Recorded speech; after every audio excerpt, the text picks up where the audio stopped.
আসসালামু আলাইকুম রহমতুল্লাহ। দেখেন এই বাড়ির ভিতরে দেখেন কতগুলা সাপের বাচ্চা ঢুকে একেবারে এক জায়গাতে জমাট হয়ে রয়েছে। দেখেন সবগুলা কিং কোবরা সাপের বাচ্চাগুলা দেখেন দেখেন কতগুলা বাচ্চা। এই যে সাপুড়ে ভাইয়ারা ধরতেছে, এগুলা দেখে কত ভয়ঙ্কর। দেখেন এই ভয়ঙ্কর ভাবে একটা বাড়ি থেকে কিভাবে সব ধরা হচ্ছে সবগুলা। দেখেন টাইসের চিপা চাপা দিয়ে তারা সবগুলা একবদ্ধ হয়ে জট বেঁধে বসে রয়েছে। তাৎক্ষণিক ফ্যামিলিগত লোকেরা দেখে এই ভাইদেরকে এনে দেখেন সবগুলা সাপ কিভাবে ধরতেছে, কিভাবে সাপগুলা কিভাবে মানুষকে দেখে দেখেন কিভাবে আক্রমণ করার চেষ্টা করতেছে। কিন্তু ছোট বাচ্চা, সেই জন্য জ্ঞান বুদ্ধি কম সাপের। ছোট বাচ্চা হিসাবে বড়রা হলে কিন্তু ফুল জঙ্গল মারতে খুব চেষ্টা করত।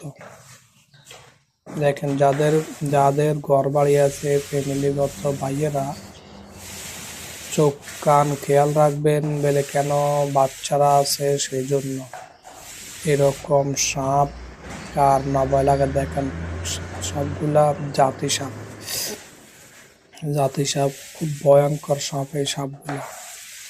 তো আশা করি সকলে খেয়াল রাখবেন, যেহেতু এই ঘরের আসবাবপত্র দেখে শুনে রাখার জন্য, এমনকি ঘরের বাড়ির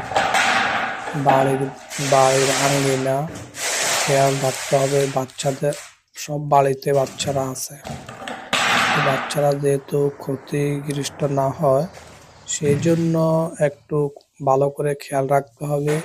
আর বেশ করে ঘরের যে ছিদ্রগুলো আছে, সে মাটির ঘর হোক আর বিল্ডিং ঘর হোক, ছিদ্রগুলা ভালো করে বন্ধ করে দেওয়ার জন্য সকলের কাছে অনুরোধ রইল। দেখেন সকল ভাই ব্রাদার কিভাবে ভিডিও বানাইতেছে, সেলফি করতেছে সাপ, এই ভয়ঙ্কর সাপগুলা দেখে দেখেন কতগুলা সাপ।